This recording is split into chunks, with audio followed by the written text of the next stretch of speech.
Honkai Star Rail won't last. Or at least at the moment, based on everything we have right now, it doesn't look like it will. This is, of course, without considering the extreme popularity it had during its first and second month of release, because it is pretty common for a new game to get a bunch of influx of players and then leave or drop a lot of them long term. What I'm instead talking about is its longevity as a game that individuals come back to consistently. I think Honkai Star Rail lacks a lot of the features and a lot of the unique aspects that made games like Genshin Impact, Honkai Impact 3rd, or even other gacha games like Arknights and so on so good. So as a Genshin player and as a Honkai Star Rail player, I want to give you my honest thoughts as to why I think this game won't last and some of the best features about it that I think could be improved to make people play longer and to increase the longevity and lifespan of this series. First and foremost, I will be separating and referring to each of the games in different ways. Genshin will be just referred to as Genshin, Honkai Star Rail will be referred to as either Star Rail or HSR, and then Honkai Impact will retain the Honkai name. With that being said, Star Rail lacks a lot of the exploration aspects that made Genshin great. Whether this is a jump button that allowed you to climb and explore the landscape, or the entirety of the map being at your fingertips, this meant that you could run around into pretty much anything, and there were so many different area and tidbits of lore packed into each small section of the map that it made it worthwhile to explore.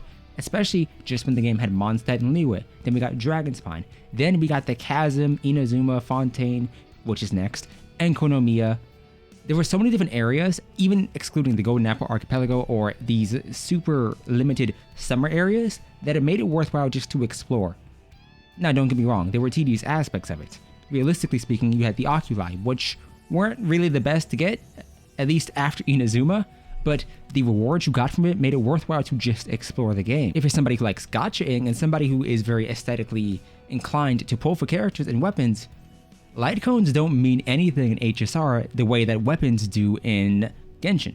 And so as a result, there's no real benefit to getting a signature weapon for a character, because in Genshin, it looks aesthetically pleasing and has a benefit for that character. In HSR, the light cone doesn't change anything at all. As of right now in HSR, the same thing applies to something like Constellations or Eidolons, because Eidolons in that game only change a character's basic kit, as in what they do, how much damage they deal, where that damage is coming from, and subsequently how many turns or speed stats they get. It doesn't inherently change the way they function. It's not something like an energy refunding for Miko, a turret upgrade, and then defense shred. It's not something like Raiden being entirely dependent on energy and subsequently defense shred along with attack party member bursting and cooldown reduction. It's not like a Zhongli shield in that you get it when you ult, so it changes the functionality of his kit, it heals, and then adds petrification. Because the game is turn-based, there's much less flexibility in what characters and their kits can do, so it makes Constellations or Eidolons feel less impactful. Finally, for those interested in characters, the story quests in Genshin are much more deeper and much more involved than the character quests in HSR. Keep in mind, yes, I understand there are so many, but if we're talking about 5 stars, they got these wonderful story quests that a lot of times have bosses attached to them. And then subsequently 4 stars get hangouts, which have multiple endings, as you can see here, 5, 12 endings, 6. You have multiple different endings that really allow you to experience and learn more about the characters you enjoy. This aside, you also have much more depth in the story sections for character details, and the voiceover sections, not just with the information regarding other characters here, but also the voice lines. Because there's so much more for the rain and the weather and the different burst lines, which, a side note, Inazuma shines eternal. You get so many more voice lines, 3 here. In Zhongli's case, because of the amount of skills he has, you get 6 voice lines for his skill, which is far more than HSR gives you, despite the fact that that game only has basic, skill, and burst as options you can do. As such, HSR feels so much more heavily carried by its designs rather than the characters and story itself. And I understand this is still the beginning region, but let me be blunt. For a beginning region, Genshin had Venti and Mondstadt, and it also had the first half of Liyue, so it introduced you to 2 very important characters who had bigger roles to play later on. And subsequently, these characters introduced you to everybody else. Liyue introduced you to Zhao, Ganyu, you had Hu Tao, you had Child. Mondstadt introduced you to characters like Diluc or Jean, and as a result, the game gave you much more reason to care about and build up these characters, including giving you an actually really good 4-star healer for free, and then giving you a great 4-star damage healer support for free as well. But excluding the units, The story itself has the issue of expanding across multiple areas that aren't directly connected. Because HSR wants to give you this entire universe or galaxy-based simulation where you have multiple worlds to go to, you have so many different characters to meet. The benefit is the designs of these environments can be totally different, from the space station to the snow-capped peaks to an entirely much more industrialized, almost Lyra-esque situation in Genshin. The downside is there is no real way for a lot of these characters to interact with one another to make you see interpersonal relationships and to make you care about them a lot more than you should otherwise. Genshin was introduced at the beginning of the game, but if you were to pull him early, until the recent update, or maybe the update tomorrow depending on when you're watching this, there is no real significance to him as a character because you don't know anything about him. You have his story quest or his character quest, but it's so that it doesn't really give you enough reason to legitimately learn about this individual. Yuan, despite having an incredibly important and impactful role in the story later on, has no significance early enough for individuals to warrant pulling for him. With Yukong, Welt, all these other characters are pushed as important individuals, and all these other characters have great designs, but those designs are it. An example being, there is no specific aesthetic to the underground.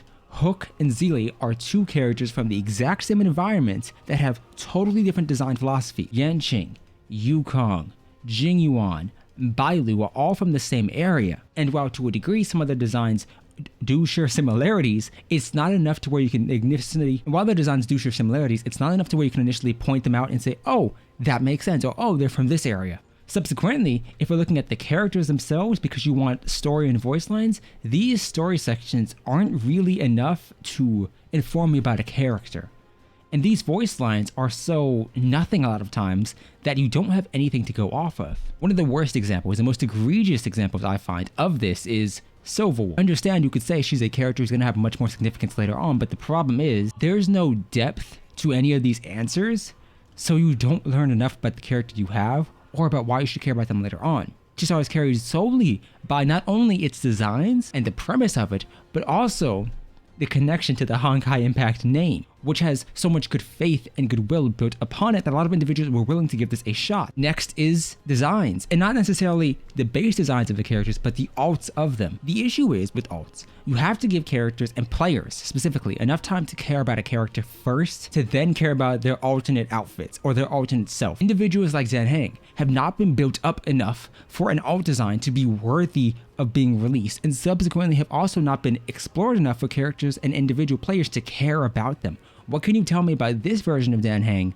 that won't be revealed building up to its alt? And let's be blunt, the game isn't even a year old. So why release an alt or even tease an alt for a character who's in the game right now when we don't have a fully fledged roster, or we don't have enough of a roster to where individuals can look at this unit and say he's what they want when a lot of them don't have a healer? Alts aren't my thing personally, but they can be done better, and HSR has chosen arguably one of the worst ways to do it by releasing an alt of a free 4-star character basically a few months after launch without teasing and giving enough information on this character. If Dan Heng was built up in each of the worlds, that being, you learned about him in the space station and then the ice world and then Jinshu, you learned a lot more about him to where each and every one of these worlds added more to his character, and then his alts was revealed here, it would make more sense. But as of right now, nothing was really elaborated on here or here to deserve him being given an alt. This aside, the gameplay for HSR is incredibly repetitive, and I understand you can look at my account and say, oh, you have Eidolon, so it's much easier for you. That's not necessarily the issue. And if that is the issue, then that stems from a problem with the game in of itself, because if you want players to spend money, you also subsequently have to provide them with content to play that makes it worthwhile. Because the game is so blatantly easy in a lot of scenarios, or because it's so repetitive, the auto function is something that so many individuals do without a second thought, especially in simulated universe, that there's no real thought put into it unless you get into Forgotten Hall, a Memory of Chaos. And so repetitive gameplay that doesn't change based on constellations or eidolons, designs and stories that aren't necessarily intermingled, in that the designs aren't represented in the story. Steel's design, in my opinion, still makes no sense because it doesn't fit with the environment she's from, but also the story didn't do enough to involve and elaborate on her as a character to make me care. The best we got is the light tease of her and Branya being friends, but realistically that was such a nothing situation that it made no sense to include. And so as a result, we're leading into this next patch, but the characters who are on banner, Kafka and Blade,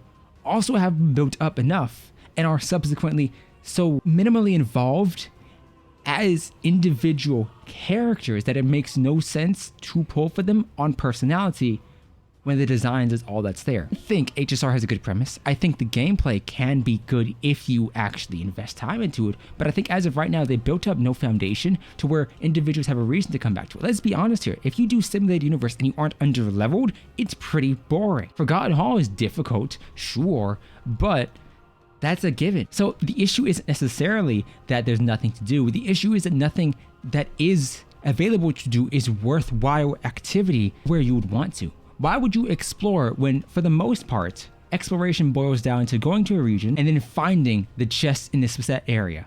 Because there's not like you get additional artifacts or relics or anything else from enemies. You don't get anything bonus that's actually worthwhile. You're just collecting and checking these off. So exploration doesn't feel very nice because you're exploring in what is essentially a set boundary. You can't jump, you can't climb, there's no hidden paths. So you can just activate invisibility if you have it, or speed through with Yukong, find the chest, and leave. There's no sense of immersion because you can't immerse yourself in the environment. You can't find something and say, oh, this is a pretty view I found on my own, because it's just a set path. You're limited to the environment you see before you, no ups, no downs, no lefts, and no rights. And so you feel so tied down to the rails that the only thing to keep you coming back is the banners, is the designs, because as of right now, they haven't built up enough goodwill with the story to make it worthwhile to care about. But that's me, as a Genshin player, as a Blue Archive and Arknights player, as a Nikkei player. What do you think? What's your thoughts on HSR? How do you think it's going to go long term? These were a bit rambly, but at the very least I do hope I elaborated enough on the point so you can get the main idea across. Either way, I hope to see you next time. If you enjoyed, leave a like down below, consider subbing, and I do hope to see you in the next video. Goodbye.